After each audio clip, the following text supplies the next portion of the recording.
कामचोर देवरानी। एक बार की बात है, सुषमा अपने पूरे परिवार के साथ खुशी खुशी मोहन नगर में रहती थी। उसकी 2 बहुएं थी, पल्लवी और शिवानी।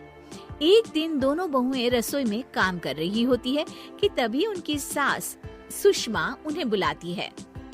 अरे बहू, जरा इधर तो आना। शिवानी, जरा जाकर देखना सासू माँ क्या कह रही हैं। दीदी आप ही देख लो ना जाकर, आपको भी तो सुनाई दे रहा है। अरे मैं आटा गूंद रही हूँ ना, तुम चली जाओ। हाँ तो मैं भी तो सब्जी काट रही हूँ ना दीदी। अरे बहू जल्दी आओ। ओह, ये तो जाएगी नहीं, मैं ही जाकर देखती हूँ कि क्या करना है। पल्लवी सुषमा के कमरे में जाती है। जी मम्मी जी, क्या हुआ? शाम को घर पर कुछ मेहमान आने वाले हैं, तो तुम अच्छा सा खाना बना लेना बहू। ठीक है मम्मी जी, आप बता दीजिए क्या क्या बनाना है और कितने लोग आ रहे हैं। सुनील की मौसी जी और उनका पूरा परिवार आ रहा है। कुल मिलाकर 3 लोग और हमें मिलाकर हुए 9 लोग। तो अभी से ही तैयारी करना शुरू कर दो। और हाँ, घर की सफाई भी कर देना, हाँ अच्छे से। जी मम्मी जी, सब काम हो जाएगा, आप चिंता मत कीजिए। पल्लवी शिवानी को घर में मेहमान आने वाले हैं इसके बारे में बताती है। क्या 9 लोगों का खाना बनाना होगा, घर की सफाई करनी है? बाप रे, सासू माँ ने तो हमें घर की नौकरानी ही समझ कर रखा है।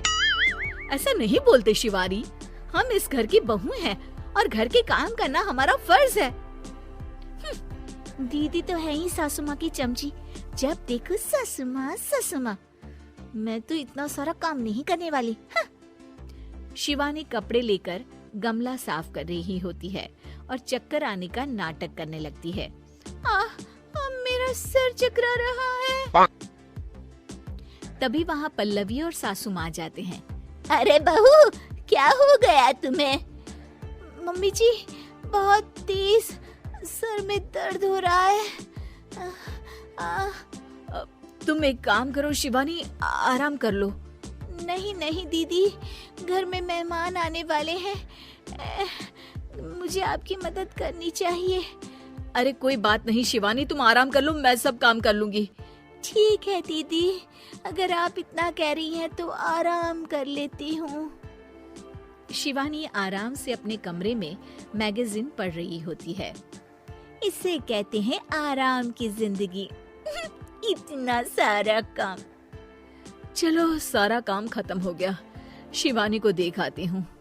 शिवानी अपने कमरे में ईयरफोन में गाने सुनते सुनते सो जाती है और उसके साइड में मैगजीन भी रखी होती है।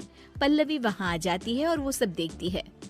ओहो, तो मतलब सब काम चोरी का बहाना था। अभी बताती हूँ इसको।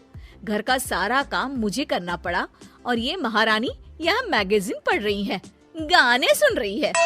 पल्लवी रसोई से एक प्लेट और चम्मच लेकर आती है और शिवानी को थाली बजाकर उठाने लगती है। शिवानी अचानक से उठती है। उठ गई महारानी, गाने भी सुन लिए, मैगजीन भी पढ़ ली। तुम तो बहुत बड़ी झूठी निकली शिवानी। तुमने सर दर्द का बहाना बनाया ताकि काम करने से बच सको। हाँ बनाया बहाना, तो क्या करती, इतने सारे काम करती। मुझे कोई शौक नहीं है चापलूसी का। क्या चापलूसी? तुम्हें लगता है कि मैं सारे काम चापलूसी के लिए कर रही हूँ? और नहीं तो क्या। तभी वहाँ सासू माँ आ जाती हैं। अरे बहू, वो लोग बस आने ही वाले हैं, तुम तैयारियां कर लो। जी सासू माँ, तुझे तो मैं बाद में देखती हूँ। सब खाना खाने बैठते हैं और खाना शुरू करते हैं। तभी सुनील की मौसी बोलती है। वाह भाई वाह, खाना तो बहुत ही अच्छा बना है सुषमा जी, एक एक चीज में क्या स्वाद है। ये सुनकर शिवानी मुंह बना लेती है। उसे अपनी जेठानी की इतनी तारीफ रास नहीं आती।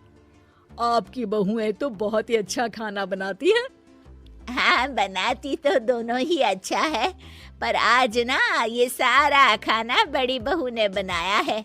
छोटी बहू की तबीयत ठीक नहीं थी, सो इसलिए। मानना पड़ेगा सुषमा जी, आपकी बड़ी बहू तो बहुत ही गुणवान है। पल्लवी की तारीफ सुनकर शिवानी को जलन होती है। पल्लवी ये सुनकर खुश हो जाती है और शिवानी की तरफ देखकर उसे चिढ़ाती है। कुछ देर बाद मेहमानों के जाने का वक्त हो जाता है। मौसी जी सबके लिए उपहार लाई होती है। वो सबको शगुन के पैसे देती हैं और अंत में पल्लवी के पास आती है। तुम्हारे लिए शगुन का लिफाफा तो है ही, पर बहू तुम्हें एक और उपहार भी मिलेगा इतना अच्छा खाना बनाने के लिए। मौसी अपने सोने के कंगन निकालकर पल्लवी को पहना देती है। ये लो, ये मेरे मनपसंद कंगन है, अब से ये तुम्हारे हुए।